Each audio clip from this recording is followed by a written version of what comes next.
It's girly power. First opened in 2017, there's a look at the beautiful state-of-the-art Mercedes-Benz Stadium here in Atlanta, GA. Today, it's Week 12 of the NFL season, and we've got a good one in store between the Tampa Bay Buccaneers and the Atlanta Falcons. Come on, baby. Let's go!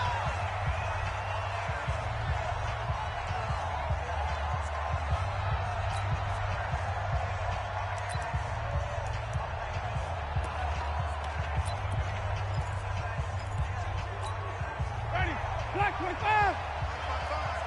Big stop, G. Big stop. Let's go! This is Peyton Barber. He led them in rushing a season ago. Call it officially a loss of 2 on the first play from scrimmage. Second down. The best play callers in any league know how to break their tendencies. They study themselves, they self-scout, and they realize most of the time you don't call a draw play on 1st and 10. So every so often you insert that play just to make the defense think, even if it's not successful. That's caught by Howard. That backs him up 1 yard and brings up 3rd down. They've got good playmakers on the offensive side of the ball. I don't know what happened last week to really hurt their performance and hold down their production, but I would dare say that this week in practice, there's a lot of talk about how they're going to increase their proficiency. And that was a good start getting the playmakers involved. You mentioned that to me pregame.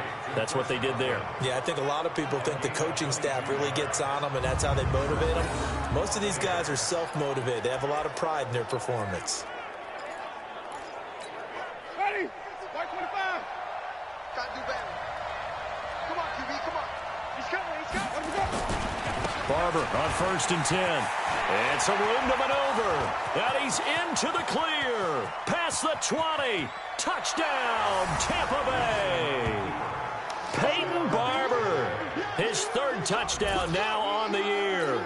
As his guys are able to strike first here in this opening quarter. You talk about explosion plays. Here's one pretty much right out of the gate. And now they get to ride a wave of emotion, momentum, everything. Just as you described, right out of the gate. Big sprint, touchdown. They're excited. But on the other side, they've got to guard against a major letdown because they hit them right in the gut with that one. And now you start to question yourself a little bit when you give up a touchdown on the opening drive. And that'll carry over the back line of the end zone for a touchback.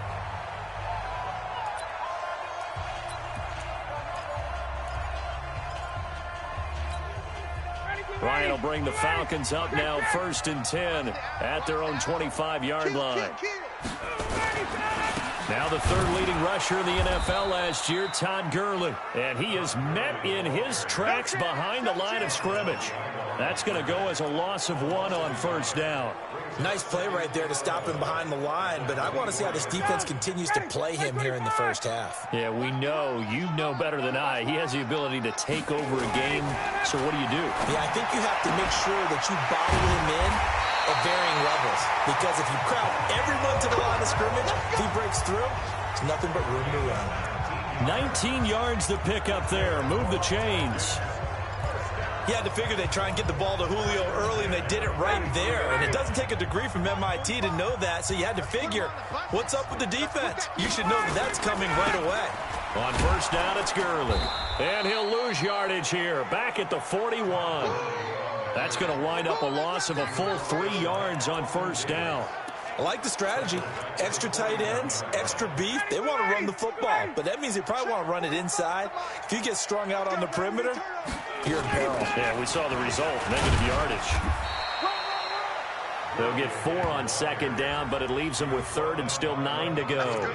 One thing to keep in mind, partner, especially in the 2nd half, when you've got a running back of this size, of these dimensions, I can just tell you, attrition does set in for a defense because you're excited about hitting him in the 1st half. Maybe not so much in the 2nd half, and some of these shorter gains turn into bigger runs later. On 3rd down, Ryan airing it out, looking for Ridley.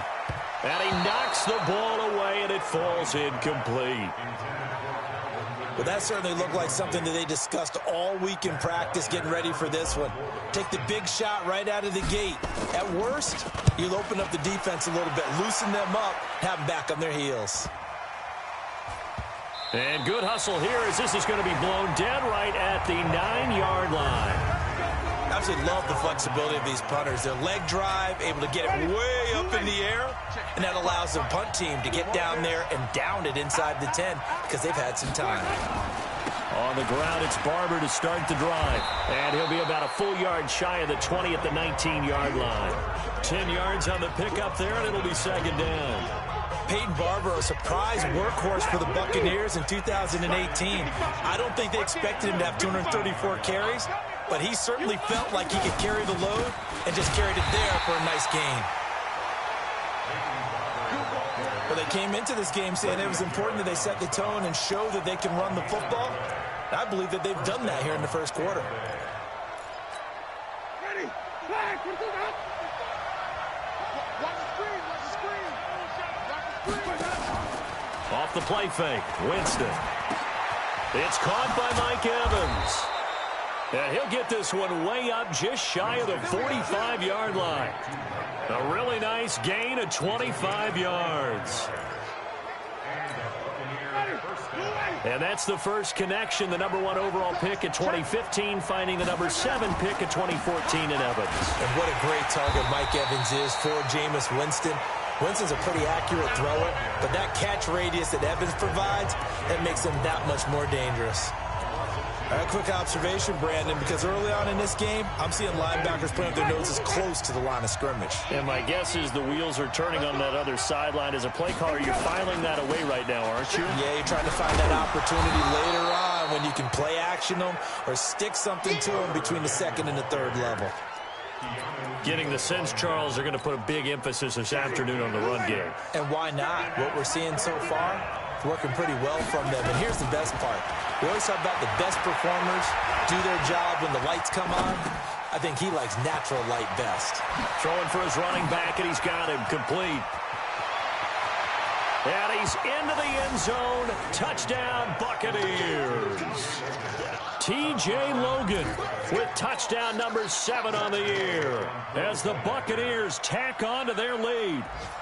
Well, he's used to running it that distance. Here he had to catch it, too, before making the run. Heck of a play for the score. There's not many things better for an offense than a back who's a complete guy who can run it and catch it. And we just saw him complete a big-time play for a touchdown. This fielded at the 2. And he'll get it up across the 20 to the 21-yard line. Atlanta now coming out on the field. Already down 2 touchdowns here in the first half. This becomes a pretty important drive, doesn't it? It certainly does, and a lot of the teams script plays. We know that, right? They have a script to start the ball game, and typically those scripts go between 12 and 24, 25 plays.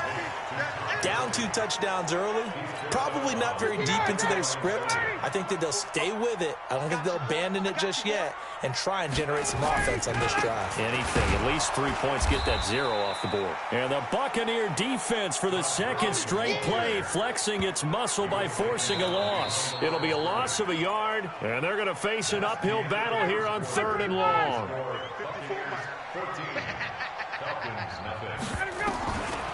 Out of the gun, it's Ryan. And that will be incomplete. Last stop.